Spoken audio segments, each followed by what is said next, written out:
Bapak Ibu sekalian, menurunnya fungsi fisiologis pada pria merupakan masalah yang banyak dikhawatirkan oleh banyak orang, terutama dalam kondisi lingkungan dan sosial saat ini.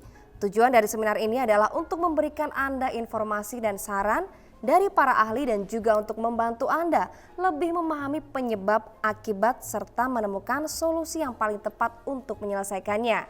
Terlebih guna mengatasi gangguan fungsi fisiologis pada pria. Dan untuk hari ini kita sudah kedatangan dua narasumber yang luar biasa. Yang pertama ada Dr. Jimmy selaku mantan Dekan Departemen Pengobatan Oriental Rumah Sakit Militer. Halo Dr. Jimmy.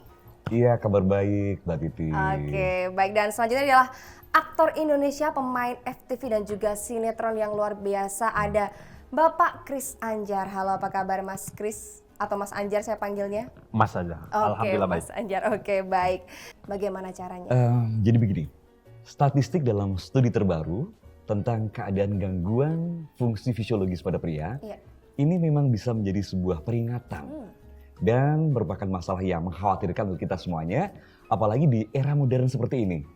Karena proporsi pria dengan penurunan fisiologis semakin meningkat dan terjadi bisa untuk semua kalangan usia. Bahkan berisiko terjadi dari kalangan muda misalnya, pria paruh baya, atau bahkan juga usia lanjut. Nah, iya, memiliki manifestasi dan bisa dibilang sangat kaya dan bervariasi. Jadi beberapa tanda khas kita bisa lihat seperti misalnya ya libido yang mungkin menurun ya dirasakan, kemudian juga disfungsi ereksi, kemudian juga tidak puas setelah berhubungan seks, juga banyak pria mungkin mengalami disfungsi ejakulasi, ejakulasi dini. Kemudian juga mungkin ejakulasi tertunda, ejakulasi hulu ke dalam kandung kemih. Nah, ini juga salah satu yang berkaitan erat dan mungkin juga merasakan rasa nyeri ya Mas Anjar ya.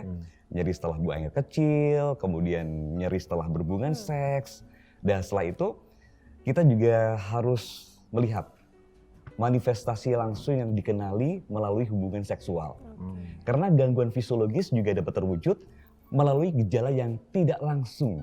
Seperti misalnya ya, rambut Mas Anjar kan masih bagus ya, tapi lama-kelamaan akan rontok, mengalami kebotakan, bulu mata juga, kemudian juga ada kulit kering ya, kurang lembab gitu kan, kemudian juga bintik-bintik penuaan, gangguan pernafasan mungkin, kalau tidur suka bendengkur dengan suara yang keras, suara yang besar. Nah, yang paling dicari dalam kurun waktu 3 bulan terakhir.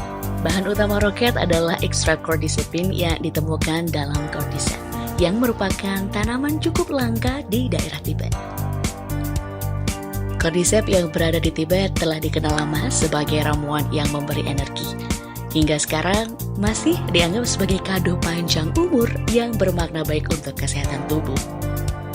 Di dalam cordyceps Tibet mengandung lebih dari 17 jenis asam amino, 25% hingga 32% dari protein, 29 elemen mikro, dan banyak kandungan nutrisi vitamin mineral yang penting di dalamnya. Ramuan ini telah terbukti 8 kali lebih tinggi manfaatnya dari ramuan pada umumnya. Ramuan ini juga banyak digunakan dalam penyembuhan, namun proses ekstraksi cordyceps Tibet sangat sulit. Mereka hanya dapat ditemukan di pegunungan yang tinggi dan tertutupi salju putih sepanjang tahun. Dengan kondisi tanahnya yang tidak tercemar, mengandung mineral yang berlimpah, dan juga kandungan nutrisi di dalamnya membuat proses eksplorasi yang sulit. Sehingga cordyceps di Tibet sangat mahal dan hanya sedikit orang yang dapat mengakses. Ya, saya seperti ini ya karena tuntutan pekerjaan gitu, tekanan gitu, karena stres gitu. Bukan karena, wah ternyata saya ini begini ya karena penurunan fisiologis itu gitu. Oke.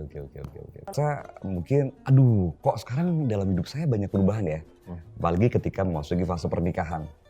Banyak masalah yang terjadi dalam hidup pernikahan. Nah, tetapi sebagian mereka merasa subjektif.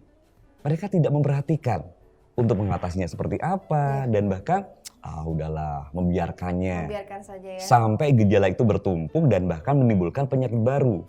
Baru-baru nih kalau misalnya sudah sudah sadar, itu sudah bertumpuk. Waduh, bingung cari klinik, cari pengobatan. Tapi juga sebagian lagi merasa prihatin Mas Anjar.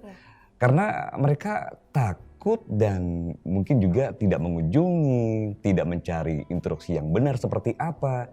Sehingga kebingungan itu terus menyelimuti hidup mereka dan tidak menemukan solusi yang tepat. Baik, ini kembali ke ceritanya Mas Anjar nih. Dapatkah memberikan saran dan juga solusi khusus untuk Mas Anjar nih, dokter? Dalam kasus Mas Anjar tadi ya, pertama-tama Mas Anjar harus menyeimbangkan pola hidup dulu. Mengatur kembali kegiatan yang dijalankan, kemudian mungkin juga rutinitas ini ya dalam kehidupan. Karena kerja, kemudian sebagai aktor gitu kan, banyak sekali ya. Terus ini Mas, masalah tidur. Jangan suka begadang. Waktunya tidur, istirahat, jadi seimbang.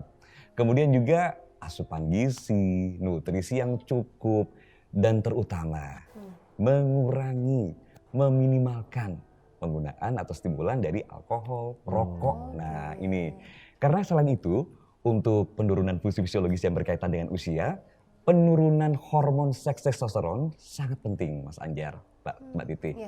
Sebab hormon seks inilah yang menjadi ciri khas jenis kelamin laki-laki. Dan efeknya bisa langsung ke seluruh tubuh.